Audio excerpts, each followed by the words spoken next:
کچھ یہ کہہ رہے ہیں اس پر صبر کیجئے، اس کو جھیلیے اور برداشت کیجئے۔ اچھا، اس مرحلے پر صبر کی ایک تیسری شکل ہے، اس کو بھی سمجھ لیجئے۔ وہ صبر ہے جو میں نے سورہ حامیم السجدہ کے حوالے سے آپ کے سامنے رکھا ہے۔ مقام دعوت پر جو شخص فائز ہو گیا ہو اس کے لیے یہ صبر لازم ہے کہ لوگ گالیاں دیں وہ دعائیں دیں، لوگ پتھراؤ کریں وہ پھول پیش کریں۔ اگر نہیں کرے گا دعوت نہیں آگے بڑھے گی۔ اچھی طرح سمجھیں، یہ جو قانون ہے السن بالسن والعین بالعین، آنکھ کا بدلہ آنکھ اور دانت کے بدلے دانت اور کان کے بدلے کان، یہ قانون ہے شریعت کا۔ یہ قانون مقام دعوت پر نہیں چلتا۔ مقام دعوت کا قانون اور ہے، جھیلو، برداشت کرو، مارے کھاؤ، ہاتھ نہ اٹھاؤ۔ اس کا نام ہے پیسو ریزسٹنس۔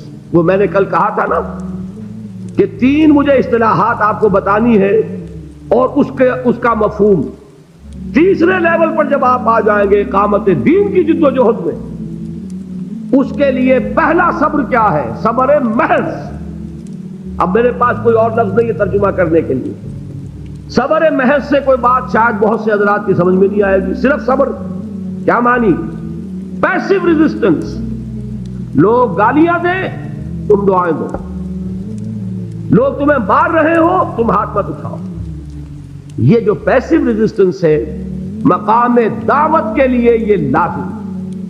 اصل میں حضرت مسیح علیہ السلام کے جو جملے عام طور پر ہمارے ہاں مشہور ہیں، بائبل میں ہیں، ان پر ہمارے کچھ علماء فطرے چست کر دیتے ہیں کہ یہ بڑی غیر فطری تعلیم ہے، یعنی حضرت مسیح کے یہ جملے نہیں ہو سکتے، اس لیے کہ شریعت کا قانون تو یہ ہے کہ تمہارے کوئی تھپڑ مارے تو تم تھپڑ مارو۔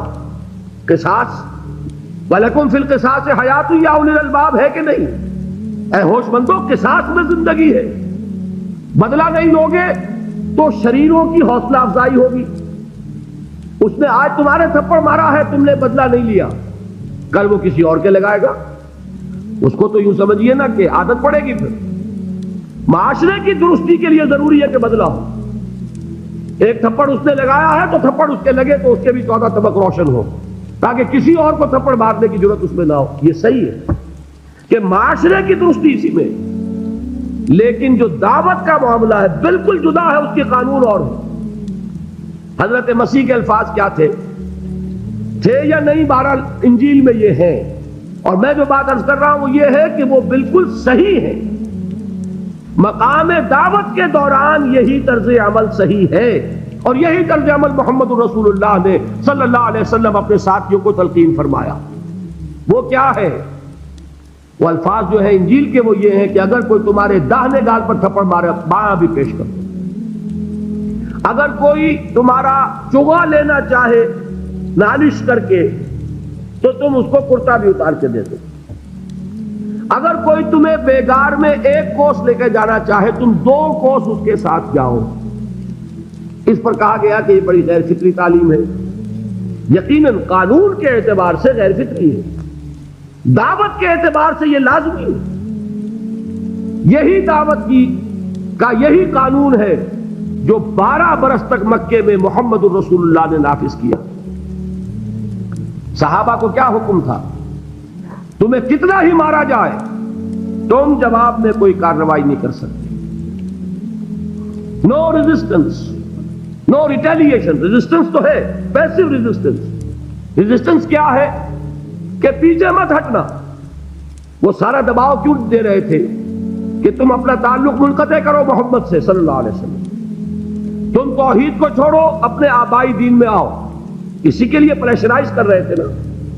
حضرت بلال کو مار رہا ہے امیہ ابن خلف، حضرت خباب بن الارت رضی اللہ تعالی عنہ کو دہکتے ہوئے انگارے زمین میں بچھا کر اور اس کے اوپر ننگی پیٹھ لٹا دیا گیا۔ آپ ذرا تصور کیجئے، ایک شخص دیکھ رہا ہے کہ دہکتے ہوئے انگارے بچھائے جا رہے ہیں، یہ میرے لیے تیار کیے جا رہے ہیں، اور پھر حکم دیا جاتا ہے کرتا اتار دو، کرتا اتار دیتا ہے، لیٹ جاؤ، لیٹ جاتا ہے۔ کیوں؟ بڑی غیر فطری بات ہے یہ تو۔ اسے ہاتھ پاؤں مارنے چاہیے۔ ایک آدمی ڈیسپریٹ ہو جائے تو آپ کو معلوم ہے اس کے اندر طاقت بہت آ جاتی ہے.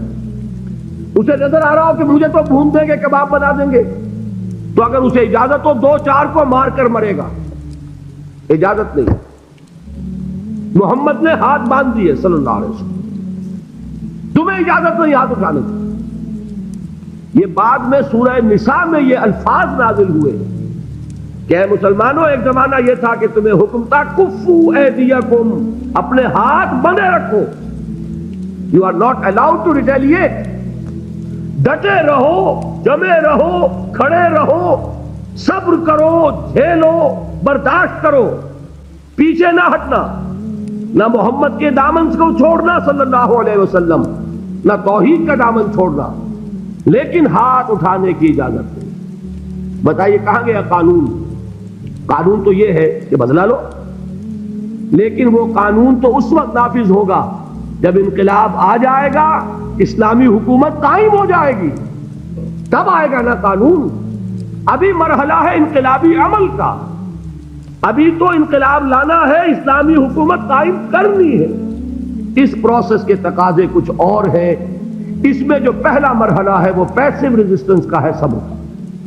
یہی وجہ ہے دیکھیے مکی صورتوں میں خود نبی اکرم صلی اللہ علیہ وسلم کو اتنے مختلف پیرایوں میں صبر کا حکم دیا گیا.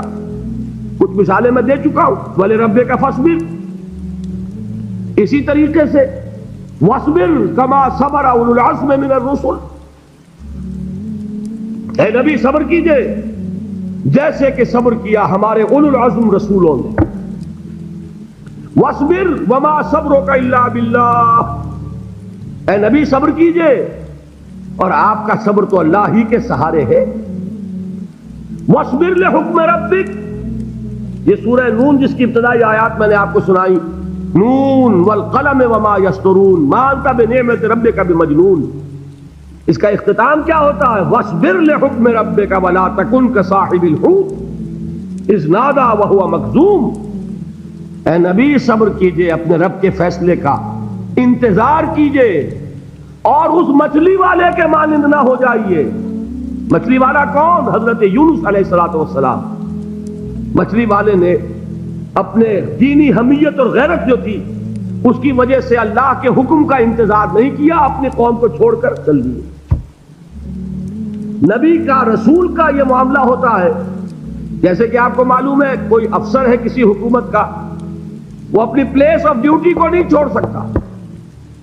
He must stick to his place of duty. بڑے افسرز کے لیے تو یہ بہت بہت اہم بات ہے. تو اے رسول، جہاں آپ کو ہم نے تعینات کیا ہے آپ وہاں سے ہل نہیں سکتے.